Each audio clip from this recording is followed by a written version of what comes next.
하나님의 말씀 사도행전 6장 8절부터 15절까지 다 같이 읽겠습니다.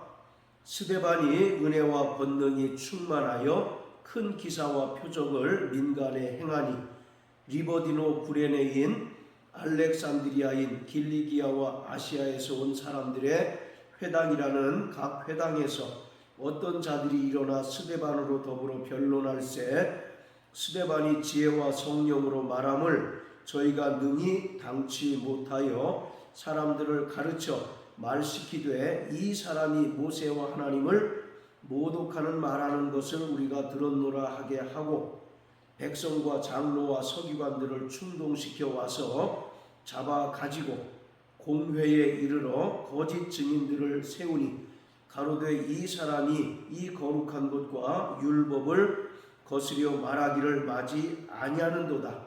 그의 말에 이 나사렛 예수가 이곳을 헐고 또 모세가 우리에게 전하여 준 규례를 고치겠다 함을 우리가 들었노라 하거늘 공회 중에 앉은 사람들이 다 스데반의 얼굴을 주목하여 보니 그 얼굴이 천사의 얼굴과 같더라. 아멘. 6장 1절에서 7절 말씀을 통해서 예루살렘 교회는 헬라파 유대인들 중에 성령과 지혜가 충만하고 또 믿음이 충만한 7명을 선택했습니다. 자, 그렇다면 예루살렘 교회는 헬라파 유대인들 중에 왜 7명을 선택을 했을까요?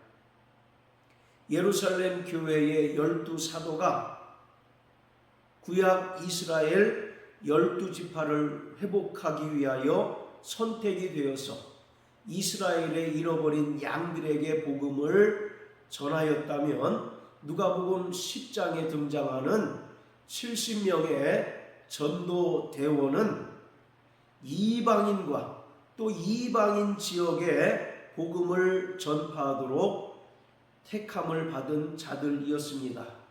이처럼 예루살렘 교회가 헬라파 유대인들 중에 7명을 선택했는데 이들은 이방인 선교를 위하여 선택된 자들이었습니다. 이들은 분명히 사도들이 행하던 구제사역과 식탁 봉사를 위하여 선택되었습니다. 그렇지만 사도행전에는 이 7명이 구제나 식탁 봉사를 했다는 기록은 언급하고 있지 않고 오히려 이방 지역에 가서 복음을 전파했다는 기록을 남김으로써 이 7명의 사역이 예루살렘 교회의 12사도의 사역과 버금가는 것이었음을 나타내고 있습니다. 이들은 구제사역과 또 하나님 말씀 봉사, 즉 이방인 지역에 하나님의 말씀과 복음을 전하기 위하여 세우심을 받은 자들이었습니다. 이 7명의 사람 중에 특히 스데반과 빌립이 두드러지는 역할을 하였습니다. 빌립은 사도행전 8장에 보면 예루살렘 교회에 큰 핍박이 임하게 되어 예루살렘 교회 성도들이 세계 각지로 흩어졌을 때 사마리아 지역에 가서 그곳에서 복음을 전한 것으로 기록되어 있습니다. 그리고 오늘 본문은 스데반에 관한 기록인데 8절을 보면 스데반이 은혜와 권능이 충만하여 표적과 기사를 민간에 행하고 또 복음이 더욱더 확산되는 일에 일조했다라는 것을 기록하고 있습니다. 이처럼 스데반은 내적인 자질뿐만 아니라 외적인 능력을 고루 갖춘 인물이었음을 알 수 있습니다. 이러한 스데반이 이방 지역에서 온 유대인들과 신랄한 논쟁을 벌이고 있습니다. 그런데 스데반이 지혜와 성령이 충만하여 말함으로써 유대인들이 도무지 스데반을 감당치 못하였습니다. 그러자 유대인들은 유대 종교 또 정치 지도자들을 충동해서 스데반을 잡아서 공회 앞으로 끌고 왔습니다. 그리고 거짓 증인까지 내세워서 이 스데반이 성전과 율법을 거스렸다라고 말하게 하기까지 하였습니다. 그럼에도 불구하고 스데반은 15절에 기록한 것처럼 그 얼굴이 천사의 얼굴과 같았다라고 말합니다. 이것은 스데반에게 하나님의 영광이 충만하게 나타났다는 것을 말하는 것이고, 결국 이것은 스데반이 어떠한 죽음으로 죽게 될 것을 암시하고 있는 것입니다. 그래서 7장에 보면 스데반이 유대인들에게 돌에 맞아 순교하는 그러한 사건이 기록되어 있습니다. 예루살렘 교회의 외적인 갈등은 유대교와의 갈등이었습니다. 예루살렘 교회의 12사도들과 유대의 정치, 종교 지도자들과의 그 갈등은 기독교회와 유대교회의 그 근본적인 갈등의 원인이 무엇인가를 분명하게 보여주고 있습니다. 그 앞장들을 보면 유대의 지도자들은 사도들로 하여금 예수의 부활을 전하지 말도록 엄히 명령하였습니다.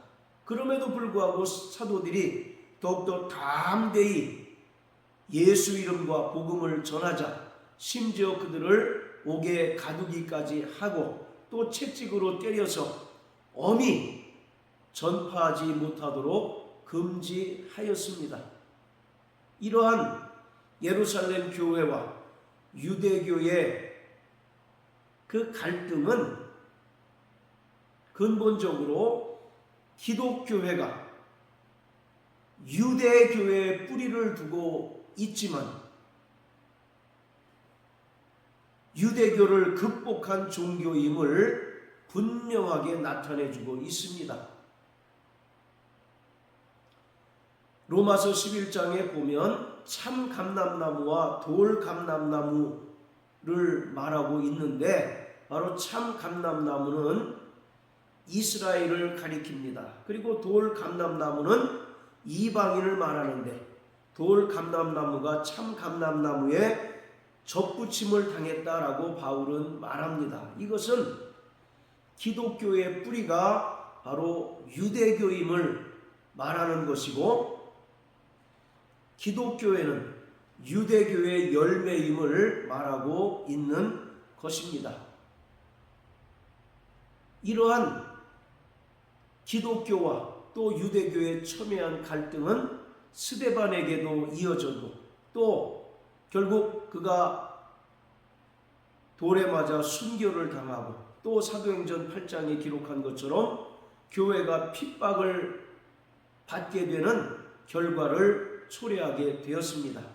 이처럼 기독교와 유대교의 첨예한 갈등은 예수를 누구로 보느냐, 그리고 성전과 율법에 관한 문제입니다. 예루살렘 교회의 사도들과 또 성도들은 예수를 그리스도 곧 메시아로 믿고 또 전파하였습니다. 그렇지만 유대인들은 결코 예수를 메시아로 인정하지 않을 뿐만 아니라 이단의 괴수로 취급하였습니다. 요한복음 5장 19절에 보면 유대인들이 예수를 죽이려고 하는 분명한 명분에 대해 기록하고 있는데, 예수님께서 안식일을 범할 뿐만 아니라 하나님을 자기의 친아버지라고 하여서 하나님과 자신을 동등한 존재로 말함으로써 신성 모독죄를 범하였기 때문에 유대인들은 반드시 예수를 죽여야만 했던 것입니다. 자, 또한 예루살렘 교회 성도들은 그리스도 안에서 율법이 완성되었다고 믿습니다. 그러나 유대인들은 그것을 인정하지 않고 여전히 율법은 유효하다라고 믿고 있습니다. 자, 그뿐만 아니라 성전과 또 성전에서 이루어지는 그 제사들이 기독교에는 그리스도 예수 안에서 완성되었다고 믿습니다. 예수님께서 이 땅에 말씀이 육신이 되어 오셔서 신이 자기 몸을 단번에 희생 제물로 드리심으로써 영원한 속죄를 이루셨기에 성전과 또 성전에서 이루어지는 제사가 더 이상 필요치 않고 폐하여졌다라고 믿고 그렇게 인정합니다. 그렇지만 유대인들은 여전히 율법이 유효하고 또 성전에서 이루어지는 성전 제사가 계속해서 드려져야 할 것임을 말하고 있습니다. 이러한 첨예한 갈등으로 인해서 결국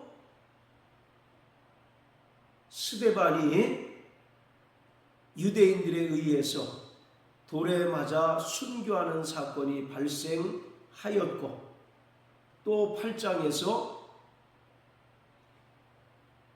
사울을 중심으로 한 많은 유대인들로부터 큰 박해가 일어났고 또 그 박해로 인해서 사도들 외에 그 많던 예루살렘 초기 성도들이 전 세계 각지로 흩어지게 되었습니다. 유대인들 입장에서 이 스데반은 그들에게 심각한 모독과 도전을 하는 자로 간주되었습니다. 유대인들에게 있어서 성전은 그들에게 가장 중요한 종교적인 유산일 뿐만 아니라 하나님께서 그들과 함께 하신다는 분명한 표적이었습니다. 유대인들은 세계의 중심이 이스라엘이고 이스라엘의 중심이 예루살렘이며 또 예루살렘의 중심이 하나님의 성전이고 또 성전의 중심이 지성소다라고 이와 같이 믿고 또 인정할 만큼 성전에 대한 자긍심이 매우 컸습니다. 그뿐만 아니라 하나님의 성전은 이스라엘 백성들에게 있어서 하나님의 임재의 상징입니다. 그리고 하나님께서 메시아를 통해서 장차 그들을 구원하실 것에 대한 가장 분명하고 확실한 표징이었습니다. 그들은 하나님의 성전과 또 성전 안에서 이루어지는 그 제사들을 통해서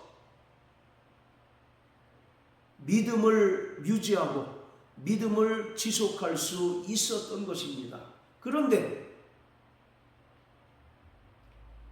예수라고 하는 인물이 나타나서 이 성전이 곧 헐릴 것에 대하여 예언하고 또 스데반 역시 예수님의 그 말씀대로 담대하게 복음을 전하니 유대인들 입장에서 이 예수라고 하는 인물과 스데반은 그들을 심각하게 모독하고 또 그들의 종교를 부정할 뿐만 아니라 하나님의 영광을 훼손하는 그런 인물로 여겨질 수밖에 없었던 것입니다.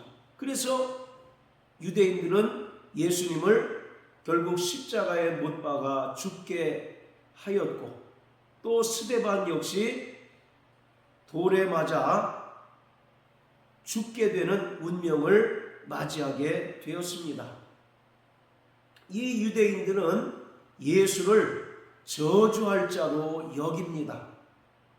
자, 고린도전서 12장을 다 같이 보시겠습니다. 고린도전서 12장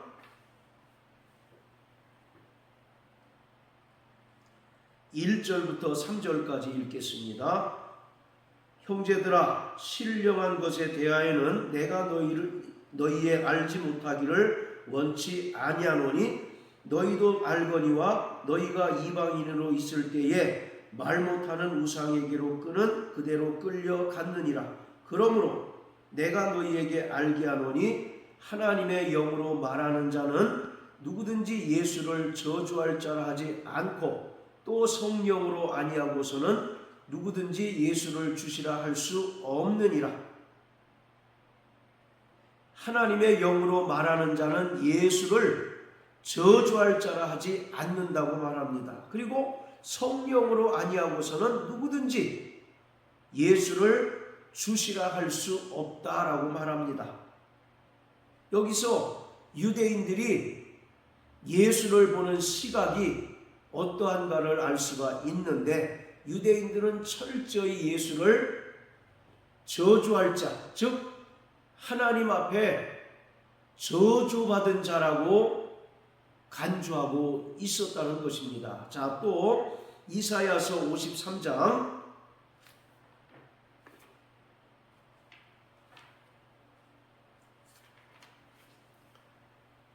자 4절입니다. 그는 실로 우리의 질고를 지고 우리의 슬픔을 당하였거늘 우리는 생각하기를 그는 징벌을 받아서 하나님에게 맞으며 고난을 당한다 하였노라. 예수님께서 이 땅에 말씀이 육신이 되어 고난의 종으로 오셔서 우리의 죄와 허물을 위하여, 그리고 또 율법의 저주를 속량하시기 위하여 고난을 당하셨지만, 유대인들은 저가 하나님께 징벌을 받아서 하나님에게 맞으며 고난을 당한다라고 생각을 하였다는 것입니다. 이처럼 유대인들은 예수를 저주할 자로 여겼습니다. 유대인들은 결코 예수를 그리스도 곧 메시아로 간주하지 않고 오히려 그들의 유일신 신앙을 훼손하고 하나님의 이름을 모독하는 신성 모독죄를 범한 그러한 자로 간주함으로써 결국 가장 처참한 형벌인 십자가에 매달아 죽게 할 수밖에 없었던 것입니다. 그렇지만 구원받은 성도들은 성령으로 말미암아 예수가 그리스도이시며 하나님의 아들이심을 믿고 전파하는 자들입니다. 마태복음 16장에 보면 예수님께서 제자들을 불러 모으신 다음에 너희는 나를 누구라 하느냐? 라고 질문합니다.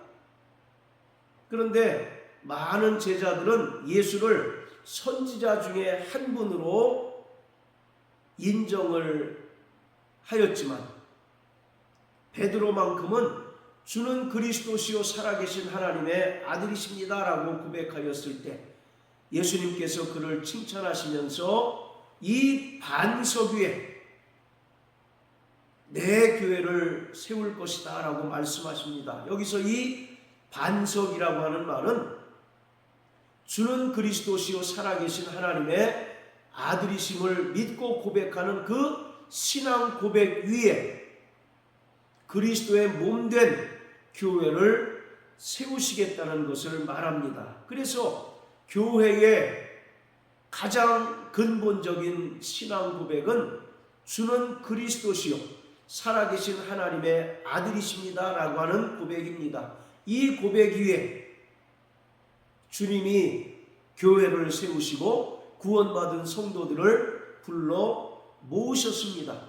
유대인들은 예수를 하나님께 저주받은 자, 저주할 자로 간주하였지만 구원받은 성도들은 예수는 이 땅에 그리스도로 오신 분이시고 그는 근본적으로 영원전부터 하나님과 함께 계셨던 하나님이시며 또 하나님의 아들이심을 믿고 고백하는 자들입니다. 요한복음 20장 31절에도 예수님께서 이 땅에서 표적을 행하신 것은 예수가 그리스도이시며 하나님의 아들이심을 깨닫도록 7개의 표적을 행하셨다라고 기록하고 있습니다. 기독교가 세상으로부터 핍박을 받고 또 많은 신앙적인 박해를 받는 근본적인 이유는 예수가 그리스도이심을 믿고 또 그것을 전하기 때문입니다. 세상 사람들이 생각하는 것처럼 예수님을 공자나 석가모니 이런 4대 성인 중에 한 분쯤으로 생각하고 또 이 땅에 사랑을 실천하러 온 박애주의자쯤으로 생각한다면 세상은 교회를 핍박하지 않을 것입니다. 그러나 바로 예수가 영원전부터 하나님과 함께 계셨던 하나님의 아들이시며 또 이 땅에 말씀이 육신이 되어 오신 그리스도로서 우리를 위하여 친히 십자가에 못 박혀 죽으시고 부활하셨다라는 사실을 증거함으로써 세상은 교회를 미워하고 또 교회를 핍박하고 또 박해하는 것입니다. 요한복음 15장 18절부터 20절까지 해서 예수님께서 제자들에게 하신 말씀이 너희가 세상으로부터 미움을 받을 터인데 너희가 미움을 받을 때 너희보다 먼저 내가 미움을 받은 것을 생각하라. 너희가 세상에 속하였다면 세상이 너희를 사랑하였을 터이지만 너희가 세상에 속하지 않고 나 곧 예수께 속하였기 때문에 세상이 너희를 미워하고 또 세상이 너희를 박해하는 것이다. 종이 주인보다 크지 않은 것처럼 너희보다 먼저 예수가 핍박당한 것을 생각하라고 말씀하고 있습니다. 우리는 분명히 성령으로 말미암아 예수가 그리스도이시며 하나님의 아들이심을 고백하는 자들입니다. 이 고백을 통해서 우리는 구원함을 얻었고 또 이 믿음을 세상에 담대히 증거하는 자들입니다. 그러므로 사랑하는 성도 여러분, 날마다 성령으로 말미암아 예수가 그리스도이시며 또 하나님의 아들이심을 믿는 자들 되게 되시기를 예수 이름으로 축복합니다. 그뿐만 아니라